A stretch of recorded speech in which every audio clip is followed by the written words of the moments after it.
Hello, this is Tanjiro Recaps channel for summarizing the world of anime. I hope you enjoy watching. Let's now continue with the new episode of the wonderful anime How to Love Your Elf Bride. Our episode this week starts with the girl, Falfur. It's been a week since the Demon Lord kidnapped her. We see her sitting and writing in her diary. She's living with Nevi, helping with cleaning, washing, and it's not annoying, but it's tiring. She doesn't understand the relationship between the Demon Lord Zagan and Nevi. Every morning, Nevi goes to Zagan, stares at his face, then starts her daily chores. Nevi stares at Zagan from different angles, and while doing so, her ears twitch. Then she quietly says, "Tomorrow will be the day." Falfur finds this interesting and writes it down in her diary, even though she doesn't get the meaning. Falfur continues her diary, telling us that the Demon Lord spends his whole day in his library reading magic books. He also gives Nevi practical lessons in magic. One day, while Falfur is watching them, she drops some books. Zagan and Nevi see her and are very surprised, but they don't do anything to her or punish her. Falfur still doesn't understand why Zagan didn't punish her. She has many unanswered questions about what she sees, but she feels safe living there. The scene shifts to Manuel, who is very excited about Falfur's new clothes and wants to take her home. But Zagan calms her down, telling her that Falfur is not a package to be handed over. Zagan and Nevi then leave the shop. Zagan tells Nevi that visiting Manuela's shop is exhausting. Nevi replies that it was worth it because Falfur loves her new clothes. Falfur then grabs Zagan and Nevi's hands and thanks them for the new clothes. Zagan thinks to himself that his feelings for Falfur are different from his feelings for Nevi, but they are strangely warm. He wonders if this is a protective instinct. We then see Chastel walking in the city, talking to herself. She says she feels foolish for having to return her sacred sword and that she can't wear her knight's armor. Her withdrawal will delay the plan to defeat the new Demon Lord, even though she doubts he will thank her for it. She wonders why she feels compelled to do this. Still, she doesn't plan to separate them, but wants to see them live peacefully and start a family someday. Even if it's later, she hopes they remember her. She thinks Zagan would be a kind father because he is good at heart. Suddenly, Zagan and Nevi appear in front of Chastel, surprising her. She asks if they've already reached the stage of having a child. Both Zagan and Nevi are very surprised, and Zagan angrily tells her not to be so lifeless. Falfur then asks Zagan who this girl is. Zagan looks at Chastel and asks, "Really, who are you?" Chastel is shocked and asks if he doesn't remember her. Nevi tells him that this girl is Miss Chastel. Zagan then remembers and tells her he didn't recognize her at first because she usually wears different clothes. He then tells Falfur that this girl is Nevi's friend and her name is Miss Chastel. But she didn't answer the question because some soldiers were calling her name. They told her it was dangerous to wander around alone. Then they saw Zagan and were very surprised.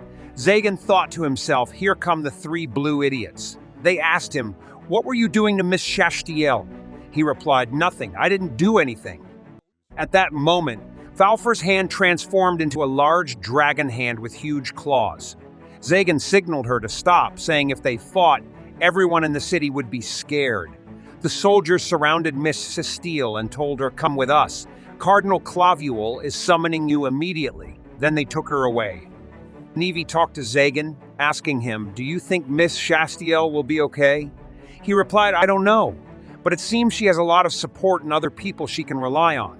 As a sorcerer, if I get involved in her affairs, it will only make things worse for her." Then he looked at Falfur and asked, "Did they do anything to you?" She said no. Zagan thought to himself, hoping this wouldn't lead to more problems. The scene then shifts to when Falfur arrived at the Demon Lord's castle. It looked huge from the outside. Falfur said, "I can't believe there's a building like this underground." Zagan told her it might have been built on the surface originally. Marchosias probably used magic to lower it. Falfur smelled a familiar scent from inside and ran quickly, putting her hand on the door. She said, "I think a lot of dragons live here because this place reminds me of the cave I used to live in, and the smell of mana is everywhere." Zagan told her, "All right, let me know if you find anything related to dragons inside the castle. You can take any books you want."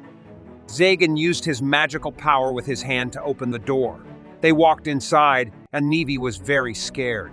She held Zagan's hand for some comfort, but her face turned red because she was shy. They stopped at a spot and Falfur asked, "What is this, Zagan?" He told her it's a type of golem or chimera, a creature made with magic. It probably used to guard this place but stopped working after Marchosias died. It's best not to touch it because it might reactivate. Falfur pointed to a magic circle with dragon drawings. Zagan approached it and put his hand on Falfur's head, appreciating her quick thinking and ability to discover things fast. Falfur happily ran to Nevi and said, "Zagan praised me. I'm so happy." She went back to Zagan, who asked her, "What do you think of this circle? Can you analyze it?" She replied, "I think it hides a door or something. I can open it." Falfur used her magical powers. But Zagan noticed Nevi blushing, her ears twitching. He wondered, what's the matter? Does she want something? He remembered what had happened moments ago when he put his hand on Falfur, and it seemed to have affected Nevi. He told her not to move, her eyes red as if he was going to kill her, but then he patted her gently like he did with Falfur. Her face turned even redder, and her ears twitched a lot. At that moment, Falfur opened the door for them. They went down and found another door leading to a huge library. It was enormous. Zagan told them their goal was to collect any books containing information about demons or the symbols of demon lords. Falfur asked Zagan if he could read people's minds, as he seemed to know what Nevi wanted earlier without asking her. Zagan replied that Nevi always tries to give him hints, and he has to understand her hints for his own good. Falfur felt a bit jealous, so Zagan told her that he didn't know why she acted like an outsider. He wasn't sure how long dragons lived, but Marchosias had lived for 1,000 years, and he was confident that she would be able to understand what others wanted without asking if she lived that long. Falfur was amazed that Marchosias lived for 1,000 years. She then asked if she would stay with him if she lived that long. He replied that she would stay with him forever and that he would never agree to let her leave. Later, Falfur picked up a book titled The 12 Sacred Swords. When Zagan saw it, he quickly took it from her. Upon opening it, he found the Demon Lord's emblem and felt he had seen something similar before. He then remembered that the inscriptions on the sacred swords were texts from the same source. This meant he could learn more about the Demon Lord's emblems by studying the sacred swords. Scene shifts to the headquarters of the Knight Commander Raphael Hurundel, where Lady Chastel arrives. Raphael introduces her as the Virgin of the Sacred Sword, about whom he had heard so much. He had heard that she was discharged from service for disobeying orders, but he noticed her strong gaze. Chastel thanked him for his praise. He asked her how many sorcerers she had killed. She replied that the bearer of the sacred sword who killed the most sorcerers would gladly cut off her head after what she had done, and she was ready for that at any time. But she didn't think it was something to be proud of. The guards became angry with her and asked her to speak more carefully with Sir Raphael, as they weren't sure if they could protect her. Sir Raphael told her it had been a long time since anyone dared to speak to him in that tone, and she was the first woman to do so. She could take that honor with her to the afterlife. Lady Chastel's guards stepped in front of her to protect her. At that moment, Clavuel arrived, angry because Raphael wanted to kill his knights. Raphael told Clavuel to be quiet as he had no business with a bureaucrat like him. Clavuel replied that it was his duty to protect the knights, to which Raphael responded by asking if he had confiscated the sacred sword from the woman. Clavuel refused to answer, saying it wasn't his concern. Raphael said that the sacred swords choose their bearers, and as long as the chosen person is alive, no one else can use the sword. Therefore, perhaps he should cut off the girl's head. Clavuel got very angry, but Raphael continued to provoke him, saying that he had no right to tell a bearer of a sacred sword what to do with their blade. Clavuel got even angrier because Raphael was too blunt with his words. Chastel intervened, saying that if they used their swords according to their whims, they were no better than murderers. Raphael got angry with her for speaking to him in that tone for the second time and tried to strike her with his sword. She was one of Clavuel's knights who was about to be killed. Clavuel asked Chastel to accompany him to his office. Once inside, Clavuel gave her the sword and said he didn't know if returning the sword was the right choice. It might give that man an excuse to cut her down, but he believed she would find a way to overcome the ordeal. Chastel took the sword from him and thanked him profusely. She goes to her room and finds this letter on her desk. The scene then shifts to Zagan and his friend Barbados, who laughs heartily at him, saying, "Are you living with a little girl now? I thought your only joke was your face. There were rumors around the city about you kidnapping a little girl." Zagan replied, "Is this your business? I want to leave."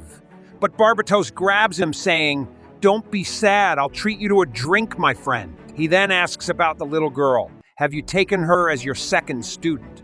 Zagan responds, "She's half alive and someone you actually know." Barbados is surprised. She's a sorceress. "I thought the bewitching Grimoire was the one around these parts, but she supposedly hates men." Zagan thinks to himself, it seems he doesn't realize that Four is Valfor or a dragon. Barbados then asks, "Didn't Valfor attack your house a few days ago?" The giant masked man. "What happened?"